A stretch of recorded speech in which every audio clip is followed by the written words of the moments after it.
Hi student, पिछली class में हम पढ़ रहे थे बाजरे की खेती किस प्रकार की जाती है, उन्नत खेती। तो उसमें जनरल जो सामान्य जानकारी उसके बारे में हम पढ़ चुके थे। बीज की मात्रा कितनी लेते हैं वो हम पढ़ चुके थे। बुआई का समय क्या होता है और कैसे हम बीजोपचार करते हैं, यहाँ तक उस क्लास में हम पढ़ चुके थे। आज जो बाकी शेष पार्ट जो बच गया है उसके बारे में हम बात करेंगे।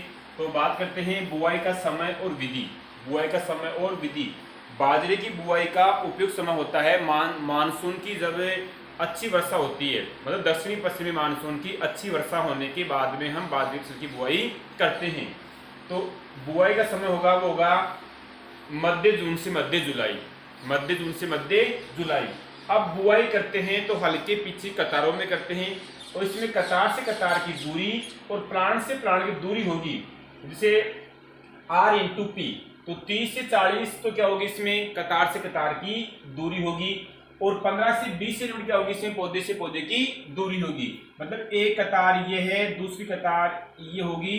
तो इस कतार से इस कतार की जो दूरी है वो कितनी होगी, 30 से 40 सेमी। और ये है इसमें प्लांट, तो प्लांट से प्लांट की दूरी कितनी होगी, ये होगी 15 से 20 सेमी की दूरी पर क्या करते हैं, हम बुआई करते हैं। बीजों की जो गहराई है वो रखते हैं 3 से 4 सेमी। इसे अधिक गहरा बीज की नहीं बोना चाहिए। ये तो हो गया बुआई का समय और विधि। तो बाजरे की बुआई का उपयुक्त समय होता है मानसून की अच्छी वर्षा होने के बाद में, मतलब मध्य जून से मध्य जुलाई के बीच कर सकते हैं। R/P। आर तो होगा 30-40 सेंटीमीटर इंटू 15 से 20 सेंटी दूरी पर करते हैं बुआई, ठीक है ना। ये बुआई का समय और विधि हो गया। इसके बाद देखते हैं खाद उर्वरक। तो बाजरे की फसल में अधिक खाद देने की आवश्यकता नहीं होती है। तो नाइट्रोजन और फास्फोरस। नाइट्रोजन की मात्रा है 90 kg, फास्फोरस कितना kg, 30 kg। अब जो नाइट्रोजन की मात्रा अपने पास में है 90 kg, इस नाइट्रोजन की मात्रा को 90 kg मात्रा है, इसका 1/3 भाग तो हम जब हम बाजरे की फसल की बुआई करते हैं उस समय डाल देंगे और जो बाकी शेष मात्रा जो बची हुई है उसको 2 भागों में बांट लेंगे। तो उसको देते हैं दाना पकते समय या फूल आते समय उसको हम देना चाहिए। इसके बाद में आती है इसकी उन्नत किस्में कि उन्नत वैरायटी इसकी कौन कौन सी होती है। अगर मैं उन्नत किस्मों की बात करूं मैं, तो उन्नत किस्मों में आती है पूसा मोती। कौन सी है, पूसा मोती, जो ICAR Indian counselling agriculture research, ICAR Indian counselling agriculture research द्वारा निकाली गई थी। जो प्रथम किस्म थी कौन सी, पूसा मोती। इसके बाद में आता है HB फर्स्ट हाइब्रिड बाजरा फर्स्ट, जो 1965 में, कब, 1965 में PAU पंजाब एग्रीकल्चर यूनिवर्सिटी द्वारा इस किस्म का विकास किया गया था। इसका HB फर्स्ट हाइब्रिड बाजरा फर्स्ट का। फिर है RCB2। इस किस्म का विकास भी कहाँ हुआ था, दुर्गापुरा से हुआ था RCB2 का। WCC 75 और MH 179, ये तो क्या है, बाजरे की प्रमुख किस्में हैं जो हमें अच्छा उत्पादन देती है। जैसे पूसा मोती है, HB फर्स्ट है, RCB2 है, WCC 75 है और MH 179। इसके बाद में नेक्स्ट टॉपिक देखते हैं हम, सिंचाई। तो बाजरे की फसल होती है खरीफ की होती है, तो वैसे अगर बारिश होती है तो सिंचाई की इसे अधिक आवश्यकता नहीं पड़ती है।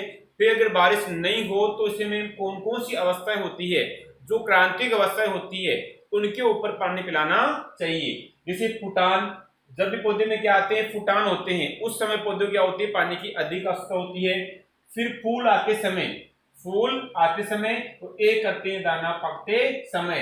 तो ये 3 जो क्रांतिक अवस्थाएं हैं इन पर पौधे को पानी पिलाना क्या होता है, अति आवश्यक होता है। फुटान के समय, फूल आते समय और दाना पकते समय।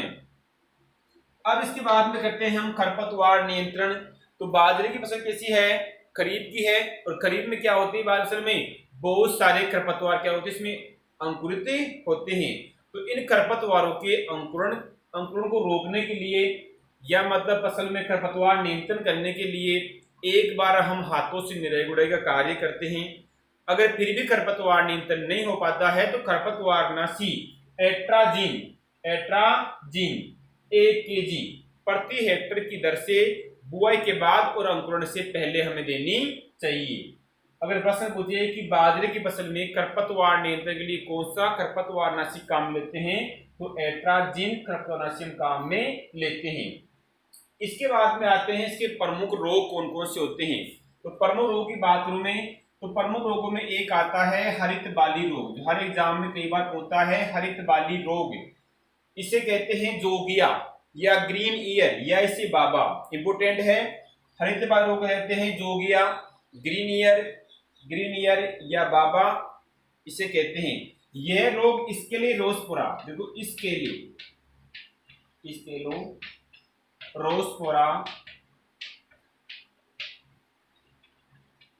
ग्रेमिनिकोला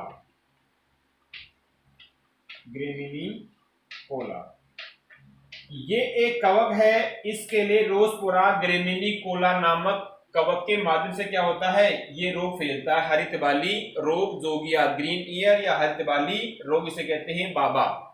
तो यह रोग इसके लिए रोसपोरा ग्रेमिनिकोला नामक कवक के माध्यम से किस समझ फैलता है, कवक के माध्यम से क्या होता है, ये रोगी फैलता है। इस रोग से प्रभावित जो पौधे की बाली होती है, जो हम देखते हैं कि प्रभावित पौधे की जो बाली होती है वो बाली क्या होती है, एक पत्ती नुमा क्या होती है, संरचना में क्या होती है, बदली जाती है। किसमें बदलती है, पत्ती नुमा क्या होती है, संरचना में बदली जाती है। ये क्या इस रोग का प्रमुख लक्षण है, उसका हरित बाली रोग का। अब इस रोग का अगर हम नियंत्रण करते हैं तो वो करते हैं एप्रोन एसडी, क्या नाम है इसका, एप्रोन एसडी। 6 ग्राम प्रति केजी बीज से उसको करना चाहिए, प्रति केजी बीज को उपचारित करके बुआई करनी चाहिए। कौन सा रोग हुआ, हरित बाली रोग। तो बाजरे में यह रोग इसके लिए रोसपोरा ग्रेमिनिकोला नामक कवक के माध्यम से फैलता है। इस रोग से प्रभावित पौधे की जो बाली होती है वो कैसी होती है, पत्ती नुमा क्या होती है, संरचना में बदली जाती है, जो क्या इस रोग का प्रमुख लक्षण है। किसके माध्यम से फैलता है, कवक के माध्यम से फैलता है। इसका कंट्रोल कैसे करते हैं, एप्रोन एसडी 6 ग्राम, कितनी ग्राम है, 6 ग्राम प्रति केजी बीज को उपचारित करके बुआई करनी चाहिए। वो कौन सा हुआ, हरित बाली रोग।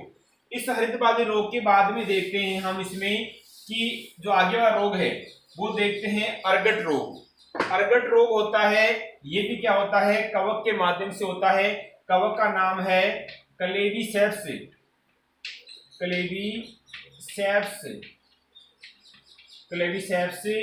फ्यूजीफॉर्मिस।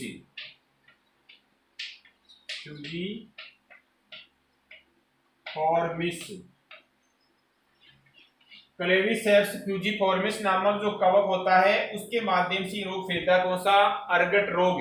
कौन सा फैलता है, अर्गट रोग। अब इस रोग से प्रभावित जो पौधे की बाली होती है, क्योंकि इसके लक्षण होते हैं वो पौधे में बाली आने के बाद में क्या होते हैं, दिखाई देते हैं। जैसे पौधे की बाली होती है जिसको हम पौधे सिट्टा बोलते हैं, जैसे पौधे की बाली है, इस बाली में क्या होता है, इस बाली में जो दाने होते हैं उन दानों के ऊपर क्या होता है, गोंद जैसा पदार्थ। क्या होता है इसमें, गोंद जैसा पदार्थ क्या होता है, चिपचिपा पदार्थ उसमें क्या निकलता है, बाहर निकलता है। जैसे ही वो सूखता है तो क्या होता है, कठोर हो जाता है। कौन से रोग में, अर्गट रोग में। और इससे एक हानिकारक तत्व बनता है, कौन सा, अगोटस। कौन सा बनता है, अगोटस बनता है, जो अपने क्या होता है, हानिकारक होता है। कौन सा, अगोटस। तो अर्गट रोग, तो बाजरे में यह रोग क्लेवीसेप्स फ्यूजीफॉर्मिस नामक कवक के माध्यम से फैलता है। और बाजरे में यह रोग बाली आने के बाद में क्या होता है, हमें दिखाई देता है। इस रोग से प्रभावित पौधे की जो बाली होती है या दाने होते हैं उन दानों के ऊपर क्या होता है, गोंद जैसा पदार्थ निकलता है, चिपचिपा, जो क्या होता है, सूखकर क्या होता है, वो कठोर हो जाता है। इस रोग का नियंत्रण भी है कि बाजरे को बोने से पहले 20% नमक के घोल में उसको डुबोना चाहिए 5 मिनट के लिए। उसके बाद में उसको सेरेसोन थायरम 3 ग्राम प्रति केजी बीज से क्या उपचारित करना चाहिए। रोग कौन सा हुआ, अर्गट रोग। अर्गट के बाद में आता है काग्या या कंड रोग। काग्या या कंड रोग। ये रोग में क्या होता है, कवक के माध्यम से फैलता है। किसके माध्यम से फैलता है, कवक के माध्यम से फैलता है काग्या या कंड रोग। टोलीस्पोरियम, टोलीस्पोरियम पेनिसिलियरी, पेनिसिलियरी, टोलीस्पोरियम पेनिसिलियरी नामक क्या होता है, कवक है। इस कवक के माध्यम से क्या होता है, ये रोग फैलता है। और ये रोग कैसा है, ये मरदोड रोग है। कैसा है, मरदोड रोग है। इसके लिए भी क्या करना चाहिए, हमें बीजोपचार करना चाहिए, इंपोर्टेंट है। टोलीस्पोरियम पेनिसिलियरी क्या होता है, कवक के माध्यम से होता है। और जो दाने होते हैं उनमें क्या होता है, कंड चूर्ण बढ़ जाता है। जैसे हम बाली को उसमें पकड़ के कई बार हिलाते हैं तो उसमें क्या निकलता है, उसमें चूर्ण बाहर निकलता है। इंपोर्टेंट है इसके बाद में सफेद लट, जो बाजरे में अत्यधिक प्रकोप करती है, सफेद लट। तो इस सफेद लट का जो प्रकोप होता है, जहां हल्की मर्दाएं होती है उन मर्दाओं में क्या होता है, ये प्रकोप ज्यादा करती है, हल्की मर्दाओं में। तो इसके नियंत्रण के लिए हम खड़ी फसल में क्लोरोपाइरीफॉस 20 सीसी का हम छिड़काव कर सकते हैं और सफेद लट का हम नियंत्रण कर सकते हैं।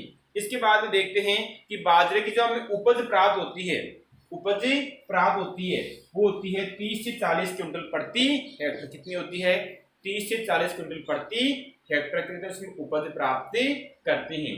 तो आज हमने पढ़ा है बाजरे की बुआई का समय और विधि। तो बुआई का समय कौन सा होता है, अच्छी वर्षा होने के बाद में मध्य जून से मध्य जुलाई के बीच R/P 30 से 40 × 15 से 20 सेंटीमीटर की दूरी पर अगर बोते हैं तो प्रति हेक्टर हम कितने 1,66,000 पौधे लगाए जा सकते हैं प्रति हेक्टेयर। खाद उर्वरक हमने पढ़ा है, नाइट्रोजन 90 kg, फास्फोरस 30 kg। उन्नत किस्मों के बारे में पढ़ लिया हमने। सिंचाई कब कब करनी चाहिए, सिंचाई क्योंकि जलमान क्या होती है, सबसे कम होती है 250 जो पहले हम पढ़ चुके थे। खरपतवार नियंत्रण करते हैं एट्राजिन से, और प्रमुख रोग हैं हरित बाली रोग, जो इसके लिए रोजपुरा ग्रेमिनी कोलर नामक कवक के माध्यम से होता है। और अर्गट रोग होता है किससे, क्लेविसेस फ्यूजिफॉर्मिस नामक कवक के माध्यम से होता है। काग्या या कंड रोग होता है टोलीस्पोरियम पेनिसिलियरी नामक कवक के माध्यम से होता है। एक कौन सा है, सफेद लट, क्या जो कहाँ होती है, हल्की मर्दाओं के प्रकोप ज्यादा करती है। इसका हम नियंत्रण करते हैं क्लोरोपाइरीफॉस 20, इसी से हम नियंत्रण करते हैं। बाकी पढ़ेंगे हम नेक्स्ट क्लास में।